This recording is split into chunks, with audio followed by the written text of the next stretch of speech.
In the wake of the Cold War, a new era of warfare began to emerge. Amidst this shifting landscape, a private security firm named Blackwater emerged from the shadows. Founded in 1997 by former Navy SEAL Erik Prince, Blackwater capitalized on the growing demand for private military contractors, or PMCs. Prince envisioned a company that could provide highly trained personnel for security operations in some of the world's most dangerous regions. Deeply affected by the 1993 Black Hawk Down incident in Somalia, Prince believed private companies could provide a more efficient solution for governments. With this vision, Prince established Blackwater on a sprawling 6,000-acre compound in Moyock, North Carolina.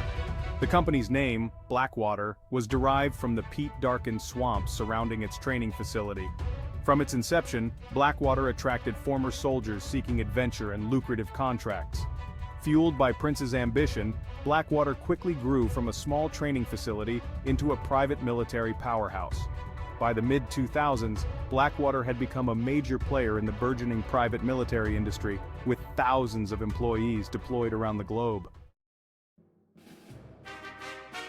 Blackwater's initial focus was on providing training for military and law enforcement personnel. However, Prince had grander ambitions for his company.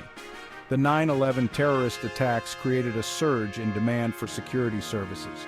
Blackwater quickly secured lucrative contracts with the U.S. government, providing security for diplomats and military installations in Iraq and Afghanistan. As Blackwater's role in the war on terror expanded, so did its workforce and arsenal. The company recruited heavily from former soldiers, particularly those from special operations units. Blackwater also assembled a vast arsenal of weapons, effectively creating a private army. Some argued that the company's growing power and influence blurred the lines between public and private forces. Despite these concerns, Blackwater continued to thrive, fueled by the insatiable demand for security. The Iraq War marked a turning point in Blackwater's history. Blackwater was awarded lucrative contracts to protect U.S. diplomats and infrastructure. As the security situation in Iraq deteriorated, Blackwater's role expanded dramatically. The company's heavily armed contractors became a ubiquitous presence on the streets of Baghdad. The most infamous incident occurred on September 16, 2007, when Blackwater contractors opened fire on unarmed Iraqi civilians in Baghdad's Nisour Square, killing 17 people. The Nisour Square massacre sparked international outrage and brought unprecedented scrutiny to Blackwater's operations. The incident exposed the lack of accountability and the inherent dangers of relying on private military contractors in conflict zones. The fallout from Nisour Square led to multiple investigations, lawsuits, and congressional hearings. The Nisour Square massacre irrevocably tarnished Blackwater's reputation. Facing intense public scrutiny, legal challenges, and dwindling government contracts, Blackwater's founder, Erik Prince, attempted to salvage his embattled company through a series of rebranding efforts. In 2009, Blackwater changed its name to XE Services. The name change was accompanied by a public relations blitz aimed at rehabilitating the company's image. Despite these efforts, Z continued to be dogged by its past. The name change was widely perceived as a cynical attempt to evade accountability. In 2010, Z sold off its most controversial subsidiary, further attempting to distance itself from its troubled past. However, this move did little to repair the company's damaged reputation. The name Blackwater continued to evoke images of violence and impunity. The exit era marked a period of decline for the company. In 2011, ZE Services rebranded again, emerging as Academi. The name was intended to evoke a sense of professionalism and expertise. The rebranding to Academi was accompanied by a complete overhaul of the company's leadership and corporate culture. Erik Prince had long since departed, selling his stake in the company. Academi implemented stricter vetting procedures for its employees and enhanced its training programs. The company also diversified its services, expanding into areas such as risk management and intelligence gathering. Despite these efforts, Academi continued to operate under a cloud of suspicion.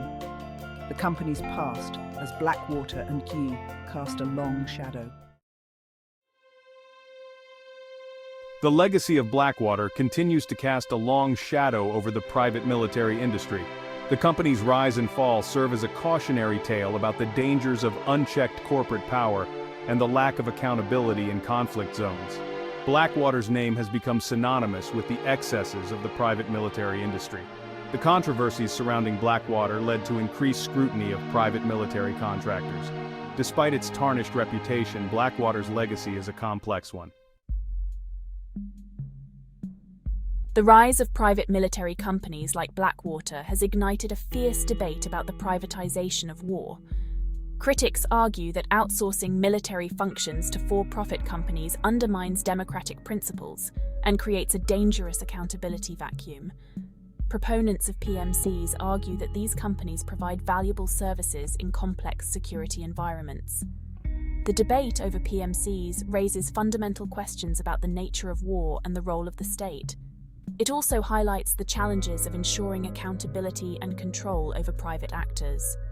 The privatization of war represents a fundamental shift in the relationship between the state, the military, and private actors.